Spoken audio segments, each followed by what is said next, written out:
You're like really nervous, and just getting a text from a friend just means a lot right now. I was like, oh, kind of almost cried.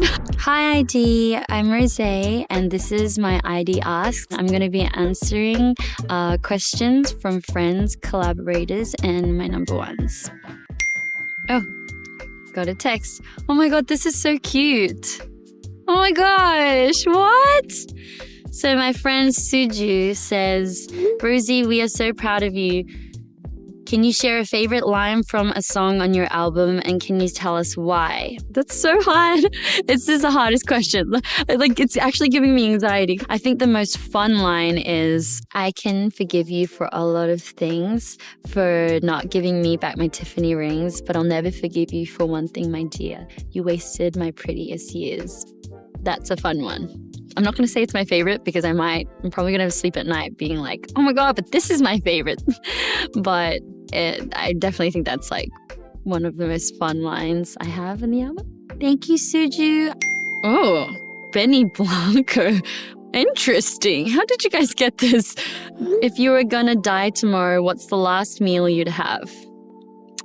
If the world was ending, my last meal would be this tuna kimchi stew that my mom makes, and just anything my mom would make. I'd like whatever she gives me, I would gobble it up, and that'd probably be my best meal. Wow, Benny, hi. Thank you for the question. This is crazy. Petra Collins. Oh my gosh, this is fun, guys.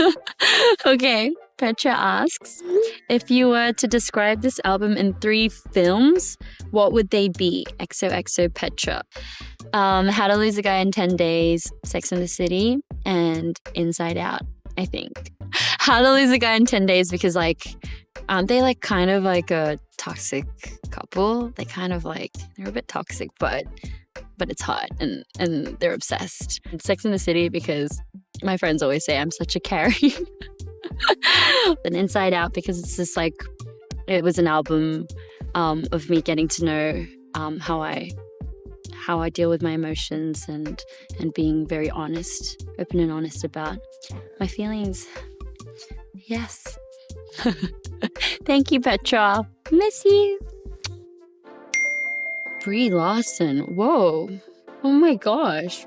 How do you feel after you perform live?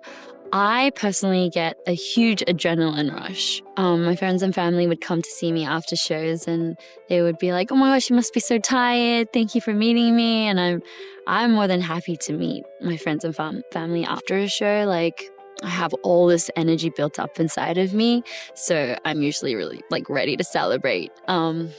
That I'm like off work and I did a great job, hopefully. Yeah, and I feel really energized. Oh. So I just got a text from Pablo Vitar.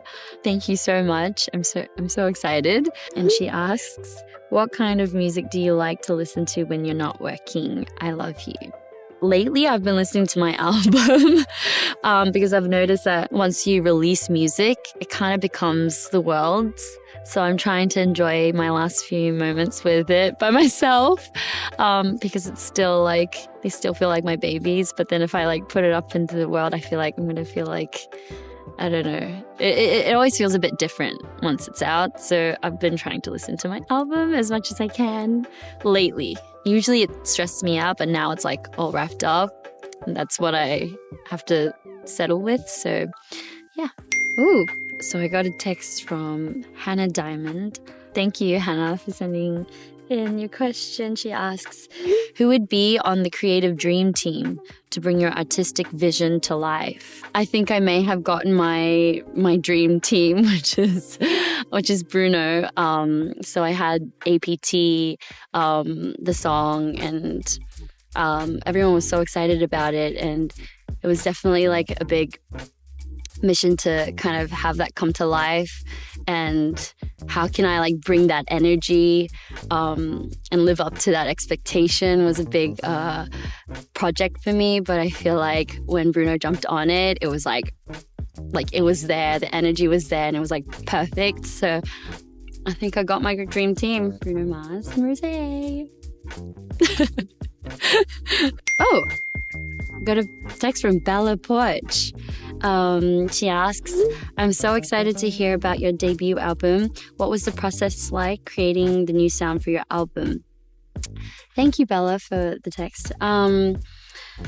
The process was pretty organic. I would say days that I thought would be more like experiments kind of ended up being like part of the album. I started the whole thing, kind of fresh. I had never really been fully a part of the songwriting process before. So for me, it was like, okay, I've just got to start someday, and that's today. And I went in kind of, thinking I'm going to learn a lot from this. And even though I'm not perfect, I'm going to push through, and one day I will create this album. But then as those days kind of stacked on, my friends and family started responding and saying that I should wrap this album up and really make it something. And so I trusted in their opinions, and I'm very grateful for them because I ended up continuing to do that over the past year, and that's how this album was created. The studio ended up becoming a big, safe place for me, and I felt like a therapy session every day, actually. Oh, she asked another question. Are there any fun studio stories you have from recording your debut album? I think the making of APT, and it was like, I think it was midnight, and I was teaching the boys how to play Korean drinking games. I was like, I'll teach you guys some Korean drinking games. And my favorite drinking game is APT because it's like the most simple, it's very straightforward. And so I was like, this is how you play it. Rosé's random game. And they like kind of like all lost their mind. They were like, what? They were like, oh my God, this is the best. And I'm like, what? Like, why do you like it so much? And they were like, again. So I was like, we should write a song with this game. But it was too late in the day, and the next day I rocked up to the studio and I brought it back up, and then that's when we wrote APT. So that was like a fun little moment that I remember. Devin Lee Carlson. Hi, Devin. She sent a question. She asks, if you could have written any pop song, what would it be? Love You. I think I would have written We Found Love by Rihanna. I love that song so much. We love Rihanna.